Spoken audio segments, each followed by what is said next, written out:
The hole is huge. What you see today may not be there tomorrow. And it's only getting bigger.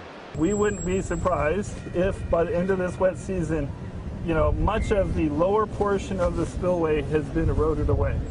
The spillway, where reservoir water is released during rain events, is no longer a smooth track. Water is a very powerful force. The giant hole opened up yesterday. The floodgates were closed. Today, a test run to ease pressure on the dam. 20,000 cubic feet per second ripped the hole apart even more. Water blasting cement into the air. A portion of the side guard is now gone. Earth torn away as the brown water crashed towards the river below. And when the gates closed, a larger hole was revealed.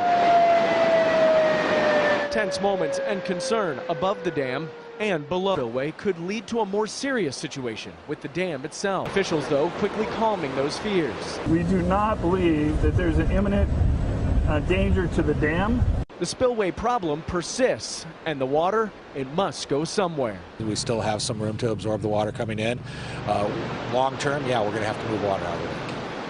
Number of levee breaks along the Cosumnes River at this hour, and a number of homes and streets are flooding, even trapping some people in some areas. Firefighters, friends and neighbors coming together in a sandbag brigade to help keep even more runoff out of this already flooded home. But as water from this swollen Cosumnes River started overflowing its banks, the pressure was too much and the levee gave way. Earlier, Sacramento County Office of Emergency Services warned residents to be prepared, and as expected, the levee started to crumble. It is getting worse, unfortunately. Our levee systems, they were doing their best, but now we are seeing breaches. The rising water not only affecting homes and yards, but even livestock were forced to find higher ground.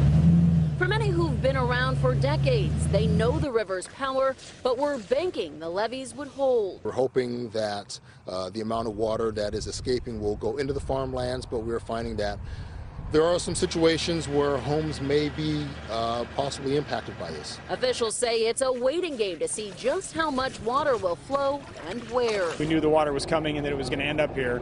Just where it actually goes and who it floods first and most severe is kind of the unexpected to us. Imagine you're driving on Highway 50 and you run into this, a massive mudslide blocking the road. We have dozens of boulders, large rocks that have come all the way across the highway. Of course, we have lots of trees now down. The tree we see here was sitting 100 feet higher up. It came down in one piece, slid to block the road. Now, the contractors tell me we're looking at 4,000 yards of debris. All of this they have to clean up now, but we did actually find out one car got caught in this. That red car over there was a couple with their dog heading to Tahoe. This caught them by surprise. Luckily, all of them are okay. Now, as far as the cleanup, we've seen the first equipment arrive to tackle this mess. They say it's going to take 24 to 36 hours at best to get this entire highway cleaned.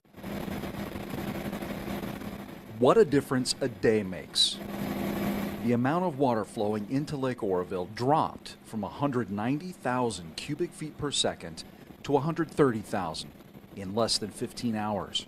A beautiful sunny day without rain allowed that to happen. There was a strong possibility that the water would have come over the top of the emergency spillway, that slope of land next to the controlled spillway. And that's the way this dam was designed. As part of that contingency plan, DWR cleared much of the trees and brush from the emergency spillway. That will reduce the amount of debris that would end up in the lake below and float into the Feather River. Also, they were able to reduce water releases overnight from 65,000 cubic feet per second to 55. The controlled spillway suffered massive erosion, a hole nearly the size of a football field. That sent water off its man-made path, taking land and trees with it. The downstream effects of that turned the Feather River into a mud bath. In downtown Oroville, the Department of Fish and Wildlife moved about 4 million small salmon and steelhead from the Feather River fish hatchery to keep them alive. And is not in jeopardy in any way from this event.